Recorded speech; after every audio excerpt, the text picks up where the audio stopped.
கர்த்தருக்கு பிரியமானவர்களே, கர்த்தர் இன்றைக்கு உங்களோட பேசவிருக்கும் வார்த்தையை கேட்கலாமா?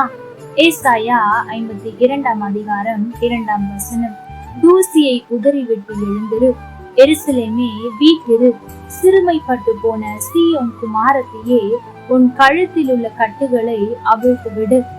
தேவ ஜனமே, இன்றைக்கும் ஆண்டவராகிய இயேசு கிறிஸ்து நீங்கள் எழும்பி பிரகாசிக்க வேண்டும் என்று விரும்புகிறார். சில நேரத்தில் ஆண்டவரே நம்மை நம்முடைய பிரச்சனைகளில் இருந்து, போராட்டங்களில் இருந்து, கட்டுக்களில் இருந்து விடுவித்து எழும்பி உயர பறக்க பண்ணுவார். சில நேரத்தில் நாம் தான் அதை எடுத்துவிட்டு வர வேண்டும் என்று ஆண்டவர் விரும்புவார். நீங்கள் புரிந்து கொள்ளும் வகையில் சொல்ல வேண்டும் என்றால், நீங்கள் சாலையில் நடந்து செல்லுகிறீர்கள் என்று வைத்துக் கொள்ளுங்கள். நடக்கும் போது தவறி விழுந்து விடுகிறீர்கள். ஒரு சில நேரத்தில் அந்த வழியில் யாராவது வந்தால் உங்களை தூக்கி விடுவார்கள்.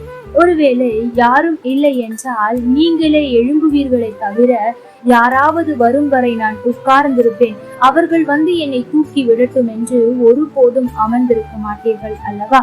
அதே போலத்தான் அநேக நேரத்தில் ஆண்டவர் நம்மை வந்து தூக்கி விடுகிறார். நாம் பாவத்தில் விழும்போது கிருபையாய் மன்னித்து நம்மை தூக்கி விடுகிறார். நாம் பிரச்சனையில் சிக்கிக் கொள்ளும் போது அந்த பிரச்சனையிலிருந்து விடுவித்து நம்மை அணைத்துக் கொள்ளுகிறார். ஆனால் சில நேரத்தில் நாம் தான் சில காரியத்தை விட்டு விட்டு வர வேண்டும். இன்றைக்கும் ஏதோ ஒரு பாவத்தில் விழுந்து விட்டு, ஐயோ நான் பாவம் செய்து விட்டேன், ஐயோ நான் தவறு செய்து விட்டேன், இந்த பாவத்தை யாரும் செய்ய மாட்டார்கள், நான் செய்து விட்டேன், இதை ஆண்டவர் எப்படி மன்னிப்பார், அவர் மன்னிக்க மாட்டார், நான் துரோகியாகிவிட்டேன் என்று சொல்லி நீங்கள் ஒரு தடவை பாவம் செய்துவிட்டு அதையே நினைத்து நினைத்து ஒரே இடத்தில் அமர்ந்து விடாதிருங்கள். இன்றைக்கு உங்கள் பாவங்களை எல்லாம் விட்டு, அதாவது பாவம் என்கிற தூசியை உதறிவிட்டு எழுந்திருக்க வேண்டும் என்று ஆண்டவர் விரும்புகிறார்.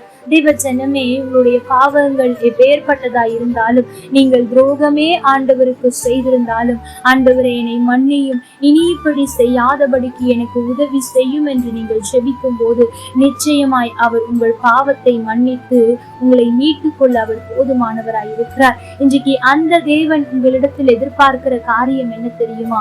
என் அன்பு மகனே, என் அன்பு மகளே, நீ தூசியை உதறிவிட்டு எழுந்திரு, நீ பிரகாசிக்க வேண்டும் என்று நான் விரும்புகிறேன். நீ உன் பழைய பாவங்களை நினைத்து கொண்டே இருப்பாயானால், அதை பற்றியே சிந்தித்து கொண்டே இருப்பாயானால், ஐயோ நான் அதை செய்து விட்டேனே என்று உன்னுடைய முந்தின நிலைமையை நினைத்து நினைத்தே வருந்தி கொண்டிருப்பாயானால் உன்னால் எப்படி பிரகாசிக்க முடியும்? உன்னால் எழும்ப முடியாது. ஆகவே இந்த நாளில் உன் தூசியை உதறிவிட்டு எழுந்திரு. இன்றைக்கு உன்னுடைய கழுத்தில் அநேக கட்டுக்கள் கட்டப்பட்டிருக்கிறது. பாவம் என்கிற கட்டு, வியாதி என்கிற கட்டு, அல்லது வேற எந்த கட்டா இருந்தாலும் அதை நீதான் அவிழ்த்து விட வேண்டும் என்று ஆண்டவர் சொல்லுகிறார். தேவ ஜனமே, ஆண்டவர் உங்களை ஏதோ ஒரு உன்னத நோக்கத்திற்காக உங்களை இன்றைக்கு அழைத்து கொண்டிருக்கிறார். ஆகவே நீங்கள் உங்கள் தூசியை உதறிவிட்டு எழுந்திருங்கள். ஒருவேளை இன்றைக்கு நீங்கள் அநேகருக்குள்ளாய் சில கேள்விகள் இருக்கலாம். நான் இதையெல்லாம் செய்ய வேண்டும் என்று நினைத்தேன், ஆனால் இப்படி பாவம் செய்து விட்டேன், இனி என்னால் செய்ய முடியுமா தெரியவில்லை, அதற்கான சரியான நேரம் இருக்குமா என்று புரியவில்லை, அதை நான் தொடர்ந்து செய்ய எனக்கு பலன் இருக்குமா தெரியவில்லை என்று யோசித்து கொண்டிருக்கிற என் அன்பு மகளே, உன்னை பார்த்துதான் ஆண்டவர் சொல்லுகிறார், நீ உன் தூசியை உதறிவிட்டு எழுந்திரு. நீ என்ன காரியத்தை செய்ய வேண்டும் என்று நினைத்திருக்கிறாயோ அதை செய்ய நீ முயற்சி செய். நான் உனக்கு பலன் கொடுப்பேன். நீ நினைத்த காரியத்தை சென்றடைவதற்கான பலத்தையும் நான் உனக்கு கொடுத்து நான் உன்னை உயர்த்தி வைப்பேன் என்று ஆண்டவர் சொல்லுகிறார். தேவ ஜனமே, தூசியில் புரண்டு கிடந்தது போதும். இன்றைக்கு அதை உதறி தள்ளிவிட்டு எழுந்திருங்கள். கட்டுக்களில் கட்டப்பட்டு இருந்தது போதும். இன்றைக்கு நீங்களே அந்த கட்டுக்களை அறுத்து விட்டு எழுந்திருங்கள். கர்த்தர் உங்களை பிரகாசிப்பிக்க செய்வார். கர்த்தர் தாமே உங்களோடு கூட இருந்து உங்களை ஆசீர்வதிப்பாராக. ஆமென். லைக் பண்ணுங்க, ஷேர் பண்ணுங்க, கமெண்ட் பண்ணுங்க.